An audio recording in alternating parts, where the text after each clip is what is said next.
दोस्तों, एक ज़माना वो था जब लड़ाइयाँ तलवार से होती थी, भाले से होती थी। फिर ज़माना आया जब बंदूकों से होने लगी, बॉम्ब से होने लगी। और आज के टाइम्स में लड़ाइयाँ केमिकल भी हो रही हैं, बायोलॉजिकल वॉरफेयर भी है, न्यूक्लियर बम्स हैं और लेटेस्ट अब साइबर अटैक्स भी हैं, साइबर वॉर्स हैं। तो इसी से डील करते हुए हम आज ये समझेंगे कि किस तरह से हमारी गवर्नमेंट इन सब चीज़ों को टैकल कर रही है और हम किस तरह से इस वॉर में अपनी गवर्नमेंट को हेल्प कर सकते हैं। तो गवर्नमेंट ने एक डिजिटल स्ट्राइक किया है चाइना के अगेंस्ट, उसके ऐप्स को बैन करके 59 ऐप्स को बैन करके। तो हम ये देखते हैं कि ये स्टेप सही है, उसके पीछे क्या रीजंस हैं, क्या उससे हमें फ़ायदा हो सकता है और क्या क्या उसके इम्प्लिकेशंस हो सकते हैं। तो हमारी गवर्नमेंट ने, इंडियन गवर्नमेंट ने 59 चाइनीज़ ऐप्स को बैन कर दिया था 29 जून को। और ये सारे ऐप्स ओरिजिनेट करते थे चाइना में, इंक्लूडिंग वेरी पॉपुलर वंस जैसे कि टिकटॉक, यूसी ब्राउज़र, जिसके इंडिया में million and million of fans हैं, फॉलोअर्स हैं। तो ये डिसीजन क्यों हुआ था? हम ये मान के चल रहे हैं ये डिसीजन हुआ था जो इंडिया और चाइना के बीच लाइन ऑफ एक्शन पे जो टेंशन्स चल रहे हैं और जो 20 इंडियन सोल्जर्स को लाइन ऑफ एक्चुअल कंट्रोल पर मारा गया था। तो लद्दाख में ये चल रहा है, गलवान वैली में। ये स्टेटमेंट हमारा डिसीजन देता है कि अब हम जो हैं चाइना के साथ किसी भी कॉस्ट पर, अगर वो एग्रेस कर रहा है तो हम किसी भी कॉस्ट को बेयर करने के लिए तैयार हैं।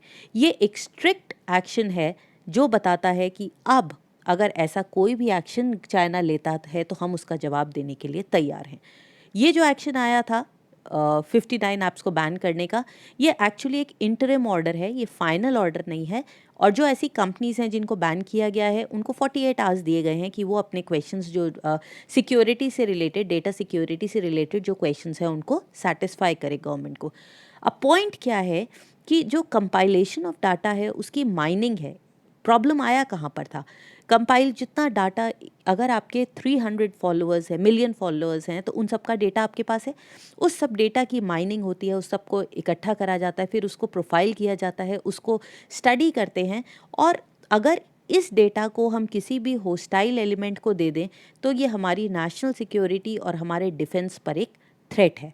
तो गवर्नमेंट ने भी हमारे यही कहा कि ऐसा अगर कोई भी एक्ट होता है ये हमारी सोवरेनिटी और इंटेग्रिटी पर एक वार करता है और इस पे हमें इमरजेंसी मेजर्स और स्ट्रिक्ट मेजर्स लेने की ज़रूरत है और ये इमीडिएट होंगे। तो जैसे ही ये ऑर्डर आए तब से ही लागू हो गए। क्यों? क्योंकि हमारी डेटा सिक्योरिटी 130 करोड़, 125 करोड़ के लिए प्राइवेसी के लिए इम्पॉर्टेंट है। हमारी प्राइवेसी जो है वो अब हमारा राइट भी है। ये हमारी सोवरेनिटी और सिक्योरिटी के लिए एक थ्रेट है। तो गवर्नमेंट के स्टेटमेंट के बाद जो इंडियन साइबर क्राइम कोऑर्डिनेशन है, जो एमएचए का या मिनिस्ट्री ऑफ होम अफेयर्स का पार्ट है, इसने हमारी गवर्नमेंट को बार बार रिकमेंडेशंस दिए हैं कि ऐसे ऐप्स को ब्लॉक कर दिया जाए।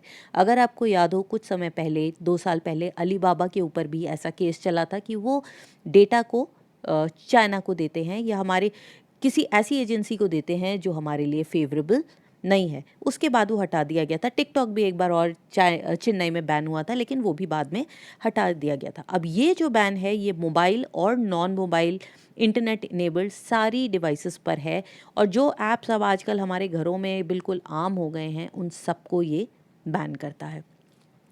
अब ये सबसे पहले समझना ज़रूरी है कि इसको लीगली गवर्नमेंट ने ये एक्शन किस बेसिस पर लिया है। तो गवर्नमेंट को ये जो पावर मिली है ये मिली है section 69A of the information technology amendment act 2008। ये जो है सेंट्रल गवर्नमेंट को पावर देता है। तो इसका मतलब हमारी गवर्नमेंट को ये पावर है कि ऐसे किसी भी कंटेंट को ब्लॉक करे जो उसे लगता है कि हमारी सिक्योरिटी को थ्रेटन करता है, हमारी सोवरेनिटी, इंटेग्रिटी और हमारे डिफेंस को वीक करता है या उसके अगेंस्ट एक खतरा है। इस सब को रोकने के लिए कोई भी ऐसा एक्ट जो इन सब को खतरा करवा सकता है उसको भी हमारी सेंट्रल गवर्नमेंट ऐसे किसी भी कंटेंट को रोक सकती है। सेक्शन 69A में प्रोटोकॉल भी दिया है कि गवर्नमेंट को क्या स्टेप्स लेने पड़ेंगे अगर वो जो है किसी भी कंटेंट को ब्लॉक करना चाहता है। तो मिनिस्ट्री ऑफ इंफॉर्मेशन टेक्नोलॉजी ने भी ये बताया कि बहुत सारी ऐसी कंप्लेंट्स आई हैं जिसमें लोगों ने ये बताया है कि जो हमारा डेटा है वो स्टील करके ट्रांसमिट किया जाता है किसी अनऑथराइज्ड मैनर में ऐसी लोकेशंस पर जो इंडिया से बाहर हैं। तो डायरेक्ट चाइना का नाम ना लेकर इंडिया से बाहर कहीं पर ट्रांसमिट किया जाता है। ऑब्वियसली ये सारी चाइनीज़ कंपनी हैं, तो हम ये मान के चलते हैं कि वो चाइना को करते हैं ट्रांसमिट।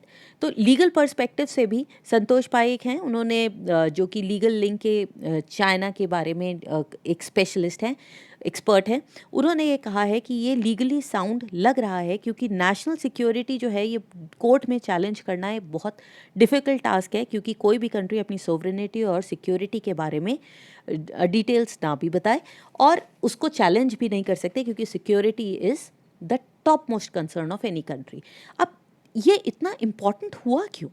क्या हमें ये नहीं समझना चाहिए कि ये साइबर अटैक्स क्या इतने मेजर हैं कि हम ऐप्स को बैन कर दें?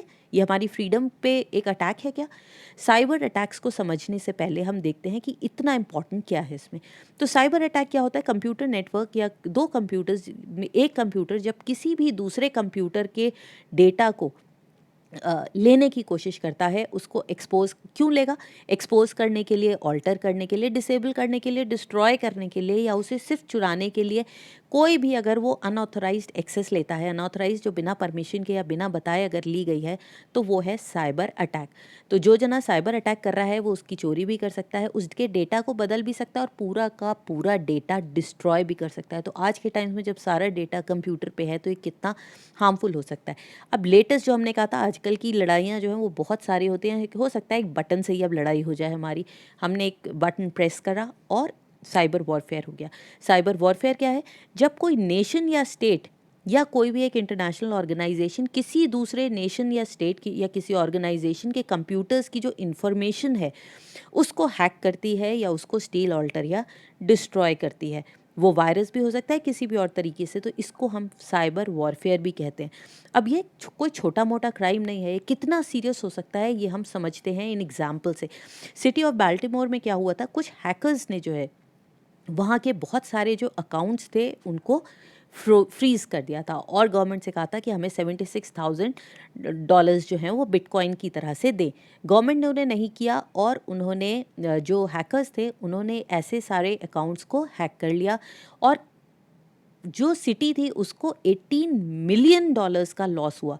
उन्होंने मांगे तो सिर्फ 76,000 थे, 18 मिलियन का लॉस हुआ, क्योंकि उसमें जो एम्प्लॉयज़ का ईमेल सर्विस था, water billing, real estate transaction, ये सारी जो फाइल्स थी ये करप्ट हो गई थी। इसका नतीजा आपको सब पता है क्या हुआ था कि सिटी को $20 मिलियन की उन्होंने साइबर इंश्योरेंस पॉलिसी करवानी पड़ी थी। तो अब साइबर इंश्योरेंस पॉलिसी भी आ रही है, ये इतना हार्मफुल है। अगर ये फुल ब्लोन वॉरफेयर हो जाए तो क्या क्या हो सकता है ये देखो। ये चीज़ें हो भी चुकी हैं कि complete and prolong shutdown of power grid. ये जो है रशिया ने ऐसा अटैक किया था क्रिसमस से थोड़ा पहले कि यूक्रेन में पूरा का पूरा पावर ग्रिड जो था वो ख़त्म हो गया था, पावर सप्लाई पूरा ख़त्म हो गया था। इस लेवल का हो सकता है। सारा का सारा डेटा जो है वो वाइप आउट हो सकता है ओवर हीटेड सर्किट्स के थ्रू, और जो हमारे बैंक के रिकॉर्ड्स हैं, जितना ट्रांजैक्शन है वो सारा कुछ डिलीट हो सकता है। और ये साउथ कोरिया में 2013 में हो चुका है, कई बैंक्स का, बड़े बैंक्स का। यहाँ तक कि वर्किंग ऑफ डैम्स और न्यूक्लियर पावर प्लांट्स, जो हमारे फाइटर जेट्स हैं, जो हमारे सिक्योरिटी और डिफेंस का डेटा है, उसको भी वो हैक करके बदल सकता है, उसको डिस्ट्रॉय कर सकता है। तो आपने देखा है कि साइबर वॉरफेयर कोई छोटी चीज़ नहीं है। ये है इतना सीरियस कि उसके ऊपर आपको इमरजेंसी मेजर्स लेने पड़ेंगे और लोगों को इसके बारे में बहुत ज़्यादा जानकारी है भी नहीं। अगर आप हमसे भी पूछेंगे तो बहुत ज़्यादा नहीं है, सबको पढ़ना पड़ेगा इसके बारे में। और इतनी फास्ट चेंजिंग की टेक्नोलॉजी है कि लगातार इस पे अपडेट रहना पड़ेगा। लेकिन ये बैन तो लगा दिया, इसको एनफोर्स क्या गवर्नमेंट आसानी से कर पाएगी? क्या प्रोसेस होता है? सबसे पहले गवर्नमेंट का एक नोटिफिकेशन आएगा और इस नोटिफिकेशन के बाद वो जो इंटरनेट सर्विस प्रोवाइडर्स होते हैं, आईएसपी होते हैं, उनको इंस्ट्रक्ट करेगा कि जो ऐप्स हैं उनको ब्लॉक कर दिया जाए।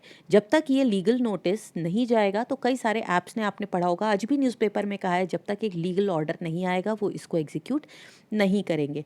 तो गवर्नमेंट उसके बाद जो है, जब आईएसपी से कह देगा कि इसको ब्लॉक कर दें, तो इन ऐप्स को सेल्यूलर और ब्रॉडबैंड दोनों नेटवर्क से हटा लिया जाएगा। तो जो हमारे लाइव फीड वाले ऐप्स हैं, जैसे टिकटॉक है, यूसी न्यूज़ है, इनमें तो आगे कोई भी कंटेंट आएगा नहीं। जो पुराने हैं, जैसे कैम स्कॉर्डर है और कैम स्कैनर है, और जो ऐसे एड्स हैं, ऐप्स हैं जिनमें आपके पास पुराना डेटा है तो उस डेटा को आप रख सकते हो, वो एक्सेस हो जाएगा, लेकिन उसके आगे उस पर कोई भी अपडेट्स नहीं आएंगे। अब इसका इम्पैक्ट क्या होगा, ये तो बहुत इम्पॉर्टेंट है। इंडिया में हमने इसको क्यों लिया, हमने कोई भी फिज़िकल चीज़ें जो आती है हमारी, उसको सामान को तो हमने बैन नहीं किया। उसको रीज़न क्या है कि फ़िज़िकल गुड्स को अगर हम बैन करेंगे तो हमारी इकोनॉमी पे और हमारे बिजनेस पे बहुत ज़्यादा फ़र्क पड़ेगा, लेकिन सॉफ्टवेयर को बैन करके बहुत ज़्यादा फ़र्क हमारी अपनी इकोनॉमी पर नहीं पड़ेगा। हम ये भी मानते हैं कि चाइना की इकोनॉमी पे बहुत मेजर इकोनॉमिक फ़र्क नहीं पड़ेगा, लेकिन फ़िज़िकल गुड्स को अगर हम बैन करते हैं तो उसका हमारी इकोनॉमी पे बहुत ज़्यादा असर पड़ेगा, चाइना पे उतना नहीं पड़ेगा। तो इसलिए शायद हमने सॉफ्टवेयर्स को और ऐप्स को बैन किया है। तो कुछ बैन्स जो हैं, जो ऐप्स हैं जैसे टिकटॉक वगैरह हैं, वहाँ पर लोगों को और सब्स्टिट्यूट्स ढूंढने पड़ेंगे। उसके बाद इंडियन जो ऐप्स मेकिंग कंपनीज़ हैं, उनके पास एक अपॉर्चुनिटी है कि वो नए नए प्लेटफॉर्म्स लेकर आएँ।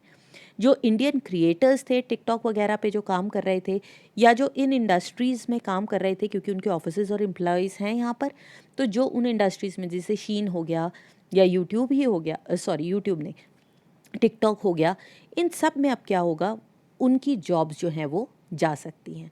लेकिन अगर इंडियन प्लेटफॉर्म्स आएंगे तो वो जॉब्स दोबारा से भी क्रिएट हो सकती हैं। हमारी इकोनॉमी पे उतना बड़ा फ़र्क फाइनेंशियली नहीं पड़ेगा।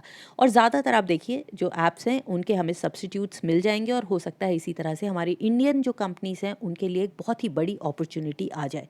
अब इसमें कुछ मेजर इश्यूज़ भी हैं, कुछ ऑब्स्टिकल्स और हर्डल्स भी आएंगे।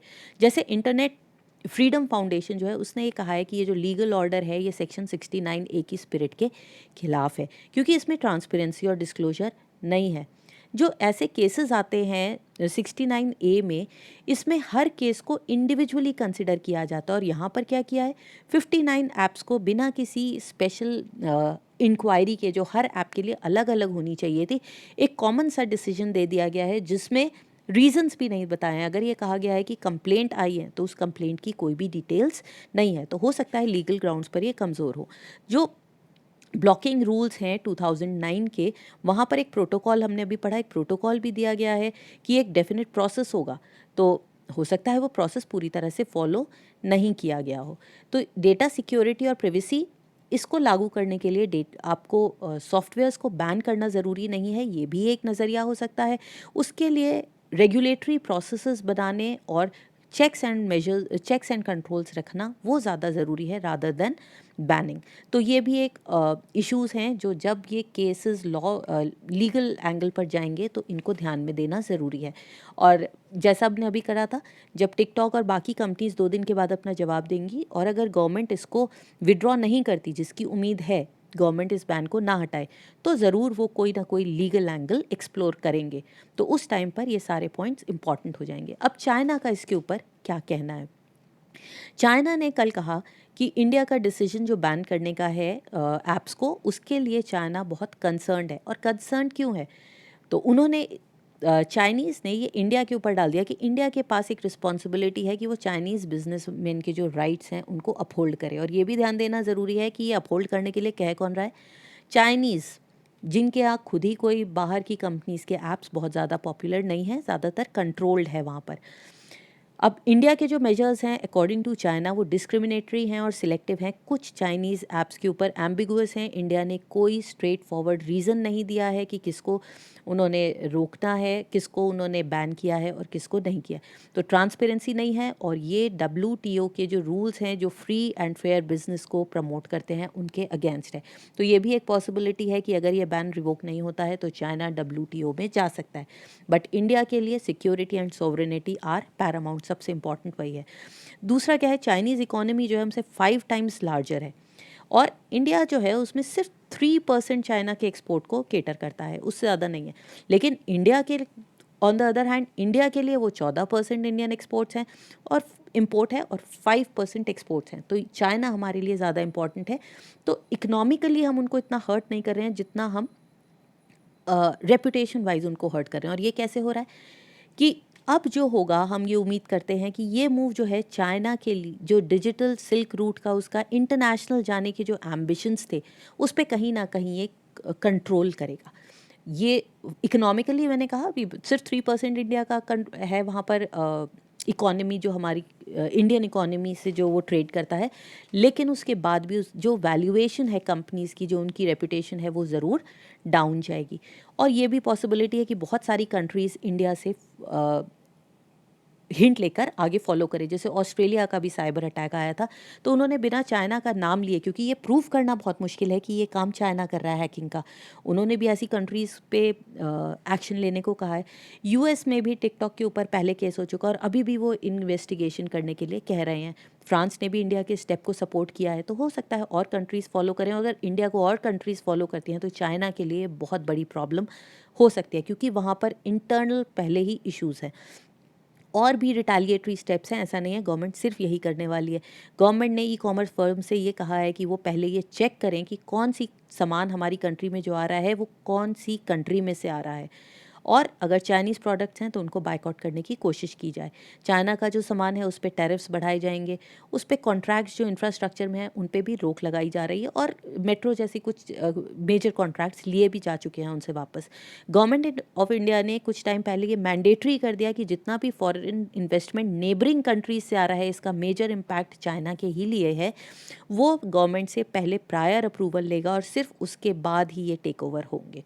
उस इन सब एक्शंस के बावजूद भी इंडिया को बहुत कॉशियस रहने की ज़रूरत है, क्योंकि चाइना पर आप भरोसा नहीं कर सकते और वो हमसे बड़ी इकोनॉमी भी है। We have to be very careful, हर स्टेप हमें साथ में लेना है और हमें अपनी गवर्नमेंट को हर स्टेप पर साथ देना है। अब आप ये सोच के बताइए कि क्या ये स्टेप हमारी गवर्नमेंट को हेल्प करेगा, और क्या रास्ते हैं, हम किस तरह से अपनी गवर्नमेंट को सपोर्ट कर सकते हैं। तो किसी भी तरह से हमें आगे बढ़ना है। सी यू इन द